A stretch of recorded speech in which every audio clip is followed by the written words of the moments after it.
ஒரு பொண்ணு தாலி கட்டிட்டா அடிமை நினைச்சுக்கிறாங்க. என்ன கேக்குறதுக்கு யாரும் இல்லையா? அம்மா, அண்ணே, அண்ணே என்னை கொடுமைப்படுத்துறாங்கண்ணே. ஏய், என்ன வாரத்துக்கு 2 தடவை உன் மாமியார் வீட்டுல சண்டை ஓட்டு இங்க வந்துட்டு இருக்க? எனக்கு போறதுக்கு என்னென்ன இருக்கு? இந்த வீட்டுக்கு வரக்கு எனக்கு உரிமை இல்லையா? அதெல்லாம் ஒரு மயிரும் கிடையாது. எந்திரிச்சு கிளம்பி. அப்பனா இந்த வீட்டுல எனக்கும் பங்கு இருக்குல்ல, சொத்தை பிரிச்சு கொடு, அப்பனா நான் போறேன். ஓ, சொத்தா? இந்த இரு வரேன். எங்க போறியா? இந்தா. இல்ல எனக்கு சேர வேண்டிய சொத்தெல்லாம் சரியா இருக்குல்ல?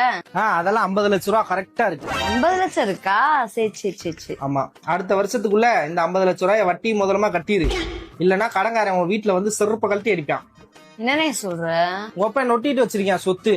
இந்த வீட்டு மேல இருக்க கடன், மத்த கடன் எல்லாம் சேர்த்து மொத்தம் 1 கோடி ரூபா. அதுல உனக்கு 50 லட்சம், எனக்கு 50 லட்சம்.